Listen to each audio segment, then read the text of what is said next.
സംസ്ഥാനം ഗുരുതര കടബാധ്യതയിലെന്ന് ധവളപത്രം. കടബാധ്യത 5.07 ലക്ഷം കോടി രൂപ. വരുമാനത്തിന്റെ 77.6%, ശമ്പളവും പെൻഷനും നൽകണം. നഷ്ടത്തിൽ മുന്നിൽ KSRTCയും ജല അതോറിറ്റിയും. കിഫ്ബി സമാന്തര ഭരണ സംവിധാനമെന്നും വിമർശനം. ധവളപത്രത്തിൽ വിയോജനക്കുറിപ്പുമായി പ്രതിപക്ഷം. ആരോപണം തള്ളി മുഖ്യമന്ത്രി.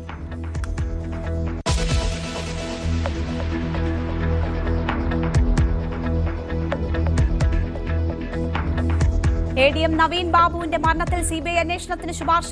മകൾക്ക് ആശ്രിത നിയമനം നൽകും. തീരുമാനം മന്ത്രിസഭാ യോഗത്തിൽ. സർക്കാരിന് നന്ദിയെന്ന് കുടുംബം.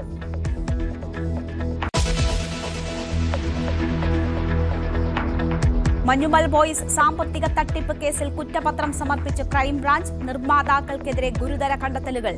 ലാഭവിഹിതമോ മുതൽ മുടക്കോ നൽകാതെ പറ്റിച്ചു. പ്രതികൾ 7 കോടി കൈപ്പറ്റിയെന്നും കുറ്റപത്രം.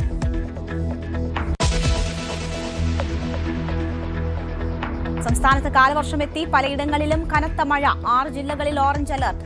അരുവിക്കര ഡാമിന്റെ ഷട്ടർ തുറന്നു. പൊന്നാനിയിൽ ദേശീയപാതയിൽ കാർ വെള്ളക്കെട്ടിൽ വീണ അപകടം.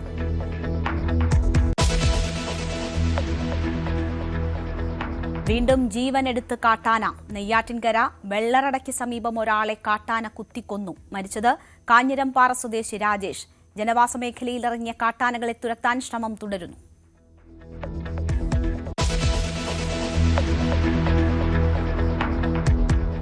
മാലിന്യക്കൂമ്പാരമായ ആലപ്പുഴ ബീച്ച്. വണ്ടർ ഫാൾസ് പ്രദർശന ശേഷവും പ്രദേശം വൃത്തിയാക്കിയില്ല.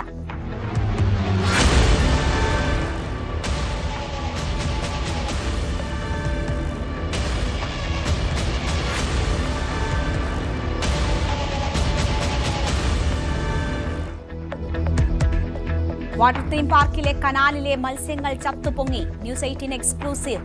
വിഷയത്തിൽ ഇടപെട്ട് G. സുധാകരൻ MLA.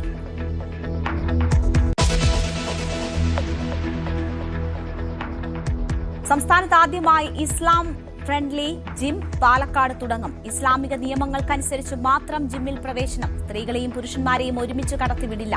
സംഗീതത്തിനും വിലക്ക്. ശരീരം പൂർണ്ണമായും മറയ്ക്കണമെന്നും നിർദ്ദേശം.